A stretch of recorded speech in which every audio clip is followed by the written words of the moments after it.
Hello, and welcome to Astrology Level 1, Who's Who in Mythology and Planetary Archetypes.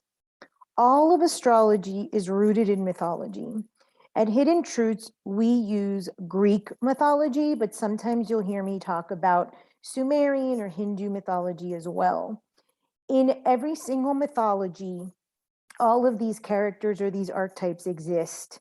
Today, we're going to reflect on what we teach at Hidden Truths so that you know how all of your astrology content is going to be taught within these 12 archetypes and these myths. So let's start with the family tree of Greek mythology. So this here is Uranus, also known as Uranos, and he was castrated. This circle here is a testicle. He was castrated, and from there, his daughter Venus or Aphrodite was born. His wife was Gaia, and he is the sky god, and she is the earth mother. So from heaven and earth, we humans are here, and the whole point of a lifetime is to learn self-love and love of others. Then here we have Uranus has a son named Saturn. Saturn's consort is Rhea. From this relationship of Saturn and Rhea, they have 3 children: Jupiter or Zeus, Neptune or Poseidon, and Pluto or Hades. So let's stop a moment. Prior to Zeus or Jupiter taking over, he dethroned his father Saturn. The children were Titans. Titans were the gods before the Olympians. So they were representative of our very much animal nature, low-level consciousness, brute strength, sort of how we lived in the world pre-Hammurabi Code or pre any moral or ethical conduct. So this is the part of the human that is very animalistic or low-level consciousness. Then the Olympians took over. After Saturn was dethroned, Jupiter or Zeus took over. Hera was his consort, and these are the children that we will relate to in our astrology program. Athena and Aries. Athena is the goddess of war, but of wisdom. Aries is the god of war, but of brute strength. Hephaestus is the god of fire and metalworking. Hermes is the messenger of the gods. Apollo is the sun god and god of prophecy, and Artemis is the goddess of the hunt. These archetypes will be seen in the astrological chart. As Hephaestus and as Hera, we're going to use in our program, Hera will be linked to the archetype or the symbol, the glyph of the black moon Lilith, and Hephaestus will be linked with Chiron, as you'll see momentarily. So I will show you in a moment an archetypal map. It has all of the archetypes and the myths that we will use in our program. So let's start with Uranus or Uranos. He is the sky god. He is the father of the Titans, most notably Saturn or Cronus, who castrated him. Father of Aphrodite or Venus through castration. And he rules the planetary archetype of Uranus. So when you take the Uranus class and you talk about the Uranus archetype, all of the characteristics of Aquarius or Uranus fall into this myth. Saturn or Kronos. Saturn, once he castrates his father and he takes reign, he becomes the god of time. Kronos is for chronological time. And the harvest. It's why we celebrate the Saturnalia or now Christmas, because we're celebrating a year of really good harvest. He was on the throne for 30 years. A Saturn cycle is 28 to 30 years.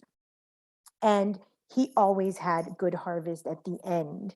If we sort of follow Saturn's lead in the chart, then in due time, we will alchemize or have the harvest or the good blessings at the end of our lifetime. He too was dethroned by his son, Jupiter or Zeus. So he was sort of the last of the Titans in rule, and this is where the Olympians take over. The Olympians, or the last set of gods, before the Christianity and Catholicism took over, and basically Zeus becomes the archetype of God, or Dios, the Spanish word for God. So it was the Titans that sort of had no restrictions or all animal nature. Olympians started the refinement, and then we went into Christianity, where they adopted a lot of the Olympian traits. And he is the archetype of Saturn in our chart. Zeus, or Jupiter, he is the king of Olympus. He is married to Hera. He dethroned his father Kronos, or Saturn. So Zeus and Hera are always fighting, and this is important to know. They're always fighting. So children like Aries, for instance, are constantly in conflict because all they experience is their parents fighting. So we start to see in the myths how the archetypes come to be. He is the father of Apollo, the sun in our chart, or the god of light and prophecy. He is the father to Artemis, Apollo's twin brother, the moon, or the goddess of hunting. He is father to Mercury, the god of going to be the messenger of the gods of the upper world and the lower world. He is father to Ares, this god of war, of brute strength. He is father to Athena, believed to have been birthed by parthenogenesis without Hera through his head. She is the goddess of wisdom. He is father to Hephaestus, the only god to be kicked out of Olympus, and his planetary archetype is of the planet Jupiter. Neptune, or Poseidon. When the Olympians took over under Zeus's reign, Zeus assigned the oceans to Neptune, or Poseidon, and he assigned the underworld to Hades, or Pluto. So he is the ruler of the oceans, Neptune, and we will see this planetary archetype of Neptune linked to Pisces. Pluto, or Hades, gets the underworld. He is the god of the underworld. His planetary archetype of Pluto. His wife, half the year, was Persephone, and we will see this myth of Pluto being secretive in the underworld and having his consort only half of the year. Ares, or Mars, is the god of war. He is son of Hera and Zeus, who are constantly fighting, and so he grew up around conflict. He is the planetary archetype of Mars. Athena, or Minerva, we're going to use the same planetary archetype of Mars, but this is what we call in astrology evolved. So when you go through the levels of consciousness, each of the planetary archetypes have 4 levels of consciousness. The last 2 that indicate wine and blood are considered evolved. So as the person sort of alchemizes or learns the lesson of those archetypes or shows up in a higher version of themselves, we call these people to have evolved archetype of the planet. Athena, or Minerva, is the evolved version of Mars. So we're not using brute strength and impulsivity, but rather we're using wisdom and rational thought to make choices.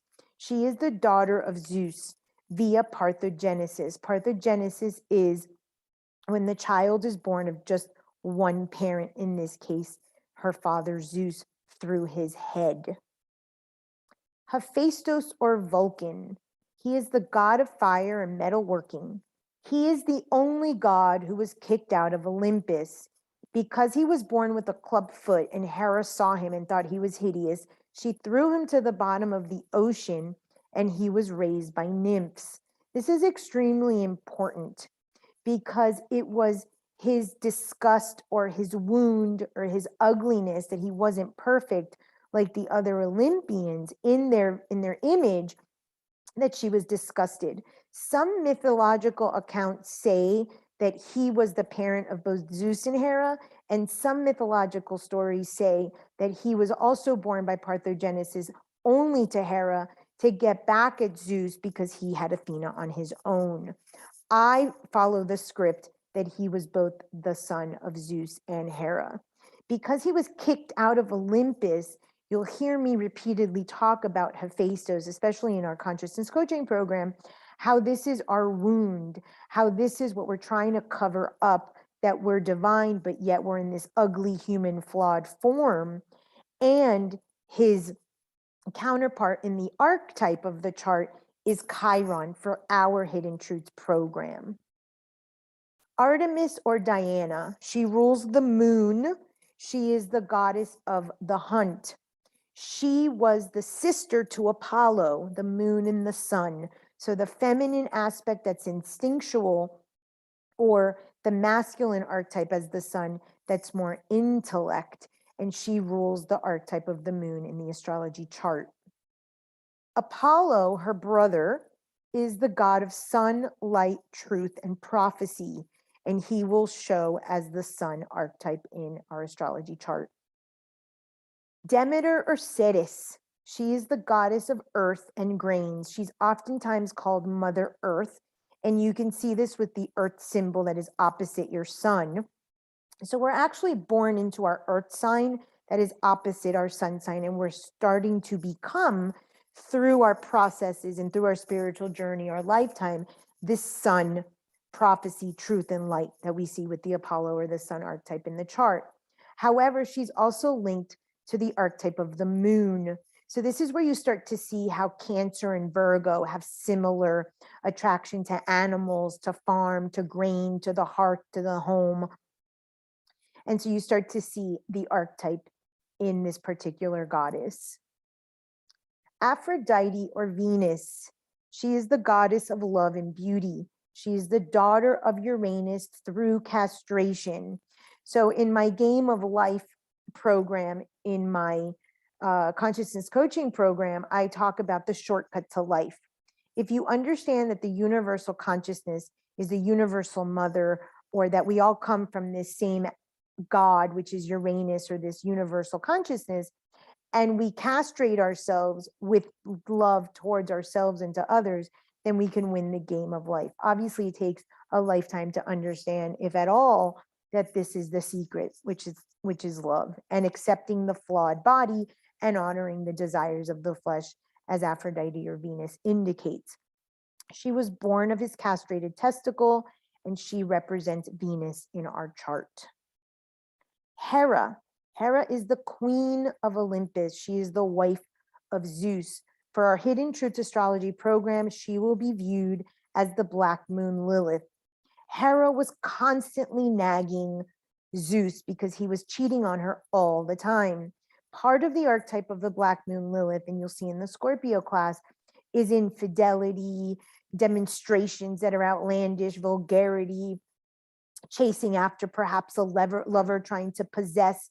So we align the Black Moon Lilith archetype with Hera to kind of align all of the Olympian gods. Hestia. Hestia is the goddess of the hearth. In Greece, she manned the fires of the agora. She was always by the fires, and she was not allowed to go to any of the other cult worship of any of the other cults in the agora. People would come to her and bring her food or bring her money, but she had to man her fires. And I have a saying, man your fires. Man your fires is directly related to the third chakra. In the Virgo class, in the Chiron class, you're going to learn about the lower consciousness is the animal part of Chiron, and the divine aspect, or the human, is the upper chakras, or the upper part of the centaur Chiron. Midpoint, and what joins this consciousness together of the lower consciousness and the higher consciousness, is the third chakra, which is fire. Fire is the only element that we are in control of. So Hestia, linked to our program, will be linked again to Chiron. Mercury, or Hermes, is the messenger of the gods. He was told by Zeus to go to the upper world and the lower world. He was the only god that was allowed to go to the heavens or Olympus and go to the underworld to see Hades or Pluto. In your chart, you will see him as the archetype of Mercury. Mercury is always next to the sun. The sun is our solar divine aspect here on earth. It's what we're here to achieve, that light or that divine nature of ours. However, we're always veiled by Mercury, because in the atmosphere, in astronomy, Mercury is right next to the sun. And so we're always veiled, and we're always trying to go up or down. We're trying to go to the past or to the future. We're never pleasant or happy with what's happening here. We're never pleased here. And so Mercury wears winged sandals to show us that we're constantly seeking something beyond us or something in the past, what we were, what we once had, what we want to be. And we have to unveil ourselves so that our true light of our sun on the chart can shine. So this is the archetypal astrology, what I call my archetypal brain map. I have a whole program in consciousness coaching and a book called Spiritual Adulting, where the universe guides us through our astrological ages in our chart, the cycles and patterns, up to what I call spiritual adult. So here we have the moon, which would be Artemis or Demeter archetype. Here we have the sun, which is the Apollo. Here we have Mercury or Hermes, Mars, which we're seeing as Athena or Aries, Venus, Aphrodite, Jupiter, Zeus, Saturn or Kronos, Uranus or Uranus, Neptune or Poseidon, Pluto or Hades. And here at the spiritual adulting level, I like to call this particular archetype combined, which is what I call a wounded ruler. And this is what I link to spiritual adulting. When we get to this phase of our spiritual path, we really have sort of mastered our self-mastery. And then we, of course, can give back. And in my consciousness coaching program, I say that it all ends at Venus, which started here at Uranus. But Chiron here has to do with Hestia, has to do with Hephaestus, our wound, coming back to ourselves between the ages of 48 to 52 when Chiron makes his return back to your natal placement in your chart. And Black Moon Lilith, with instead of using this to self-destruct and self-betray, we actually learn to love our wound and love this part of ourselves.